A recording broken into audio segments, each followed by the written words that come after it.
या महिन्यात सावली हर्बल प्रोडक्ट्सचे सेल्स वाढलेत. मार्केटिंगचा कदाचित फायदा झाला असेल. हां चालेल, हां ठीक आहे. हो कळवतो मी तुम्हाला. हो अपडेट देईन. हो चालेल. काय सोम?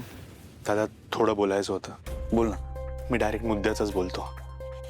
म्हणजे तू, डॅडने, जगन्नाथजींनी जे काही केलं ते योग्यच केलं. हे सत्य सगळ्यांसमोर येणं खूप गरजेचं होतं. पण दादा एक प्रॉब्लेम झाला रे. या सगळ्यात ना ताराचा बळी गेला. दादा म्हणजे तू असं नको समजूस की मी ताराला या सगळ्यात पाठीशी घालतोय. तिची चूक झालीच आहे आणि मला ती मान्य आहे. म्हणजे तिने आपल्या सगळ्यांना विश्वासात घेऊन हे सत्य सांगायलाच पाहिजे होतं खरं तर. पण दादा राजदादाने याहीपेक्षा मोठा विश्वासघात केलाय रे आपल्या सगळ्यांचा. तेव्हा तर सावली वहिनीच्या सांगण्यावरनं मॉमने राजदादाला घरी घेतलंच ना. मग ताराला का नाही माफ करत येते आता? आणि तसे राजदादा समोर ताराची चूक काहीच नाहीये. दादा तुला कळतंय ना मी काय बोलतोय ते? नाही ते सगळं बरोबर आहे, पण हे एक गोष्ट लक्षात घे, याची दुसरी बाजू पण आहे. जेव्हा राजकुमार दादाची चूक आईला कळली होती ना, तेव्हा आईने त्याला डायरेक्ट घराबाहेर काढलं होतं. प्रेस कॉन्फरन्स बोलवून जगासमोर संबंध तोडले होते त्याच्याशी. असं तरी काही केलं नाही ना. दादा मला मान्य आहे तू जे काही बोलतोयस ना ते मला सगळं मान्य आहे. पण नंतर मॉमने राजदादाला घरात घेतलंच होतं ना.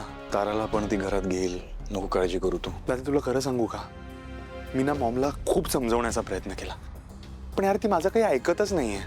म्हणजे जरा कुठे ताराचा विषय काढला ना तर लगेच म्हणते हा विषय संपला. आता जर ती असं बोलते तर ती कशावरून ताराला माफ करेल तूच सांग मला. शांत होतो, असं काही नाही होणार. आईला शांत होऊ दे, थोडासा वेळ दे आईला, होईल सगळं ठीक. नाही दादा, मला पण मॉमचा स्वभाव माहिती आहे. वेळ देऊन तिचा राग शांत होणारातला नाहीये. दादा मी ना तुला एक रिक्वेस्ट करतो, प्लीज तू एकदा ना मॉमशी बोल. त्याने काय होईल माहितीये का, मला परत ताराला घरी घेऊन येता येईल आणि आमच्या संसाराची एक नवीन सुरुवात करता येईल. योग्य वेळ बघून बोलतो मी आईशी. ताराच्या जागी जर सावली बहिणी असती तरी योग्य वेळ बघत बसला असतास का तू? अरे सोम तसं नाही. एक गोष्ट लक्षात घे, आता तू जाऊन बोललास ना आईशी, हां तू घाई केलीस, काय झालं? आई चिडली ना तुझ्यावर. चुकीचे परिणाम काही नको व्हायला म्हणून. हे बघ, मी तुझी अवस्था समजू शकतो आणि असा नको विचार करू की आम्ही कोणीच ताराचा विचार नाही केलेला. आम्ही सगळं बोललेलो आहोत, जगन्नाथजी आणि मी. ते सगळं सोडून दे आणि सावलीची आणि माझी हीच इच्छा आहे की ताराने लवकरात लवकर घरात परत यावं. तू ताराशी बोललायस का? तिचं काय म्हणणं आहे यावर? हो दादा मी बोललो ताराशी, तिला पण डेस्परेटली परत आपल्या घरी यायचं आहे. ठीक आहे, मग मी आईशी बोलतो. दादा थँक्यू सो मच.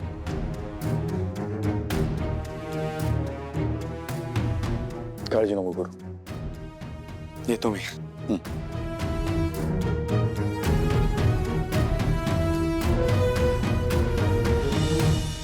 बाई बाई बाई बाई बाई बाई, मी असते तर एवढं सगळं सहनच नसता केलं. मी केवढा अपमान केला त्यांनी तुझा तारा, केवढा अपमान केला त्यांनी. आणि त्या सावळीचा नुसता उदो उदो, नुसतं कौतुक. अगं डोक्यावर घेऊन नाचतायत तिला आणि तुझं हाल मला बघवत ना ग. बरंच केलंस ते घर सोडून आलीस. इथं हक्काच्या घरातच राहता तू. तुला सांगते तारा, जे काही त्यांनी तुझ्या सोबत केलंय ना ते बघून माझं काळी जसं तिळ तिळ तुटलं ग. तारा नुसता असा कासावीस होत होता. कुणासारखा माहिती? ते नाही का हिंदी पिक्चर मध्ये जुन्या हिरोईनी असायच्या, अगदी तसा. नाही बरं केलंस. आता ना त्या मेंढ्यांच्या घरात तू परत जाऊच नको. हा असं कसं म्हणताय तुम्ही जाऊ नको म्हणून? माझं सासर आहे ते, माझा नवरा राहतो तिथे आणि आता आम्हाला नव्याने संसार करायचा आहे. आमचं प्रेम आहे एकमेकांवर आणि आम्ही नाही राहू शकत एकमेकांशिवाय. काय नवरा नवरा नवरा नवरा लावलेस ग? काय जगात तुला एकटीलाच नवरा आहे का? आम्हाला बी आहेत ना. त्या नवऱ्याचं कौतुक मला नको सांगू. एक नंबरचा स्वार्थी प्राणी म्हणजे नवरा. अगो बायकोचं काही पडलेलं नसतं त्यांना. आणि तू त्या सोमचं काही सांगू नको कौतुक मला. एक नंबरचा स्वार्थी नवरा आहे तुझा तो सोम. एक मिनिट, मी सोहम विषयी एकही उलट शब्द ऐकून घेणार नाही.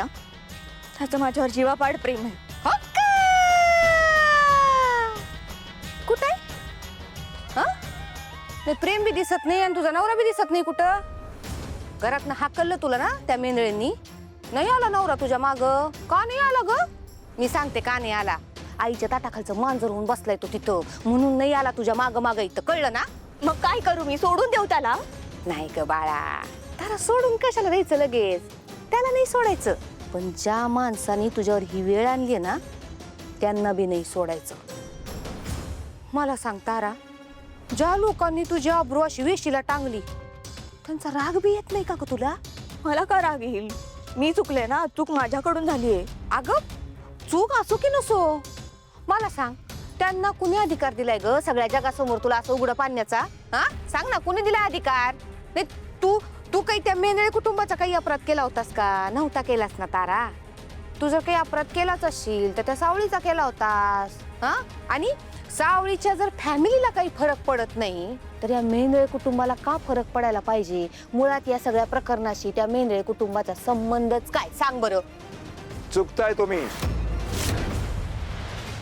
माझा मान, प्रतिष्ठा आणि शब्द शाबूत आहेत अजून. बर, पण आता इथून पुढे ती शाबूत राहू नये याची पुरेपूर काळजी घेतली मी. मी तुला अजूनही सांगतोय, माझ्या वाट्याला जाऊ नको. जी तक्रार केलीस ती मागे घे. मी विसरून जाईन की हे सगळं तू केलं होतं. शक्य नाही. आता मी ही तक्रार मागे घेणं शक्य नाही. अरे याच तर दिवसाची वाट बघत होते ना मी. तुझी गुरमी उतरवायची होती ना मला, म्हणून तर हा सगळा डाव रचलाय मी. आता तुझी यातनं सुटका नाही. पण हा, एका अटीवर तुझी यातनं सुटका होऊ शकते. कोणती अट? एक छोटीशी अट, फक्त एक करायचं. माझ्या पायावर नाक घासून माझी माफी मागायची, एवढंच. मी लगेच तक्रार मागे घेईन. जगन्नाथ पंडित, तुझ्या पायावर नाक घासून माफी मागणार? चुकीच्या माणसाशी वैर घेतलीस तू. चुकीच्या माणसाशी मी नाही, तुम्ही वैर घेतलाय. काय वाटलं तुम्हाला? माझी प्रतिष्ठा धुळीत मिसळून मला संपवून टाकाल तुम्ही? आता तुम्हाला कळेल की प्रतिष्ठा धुळीत मिसळणं कशाला म्हणतात ते. बघशील काय करतो मी.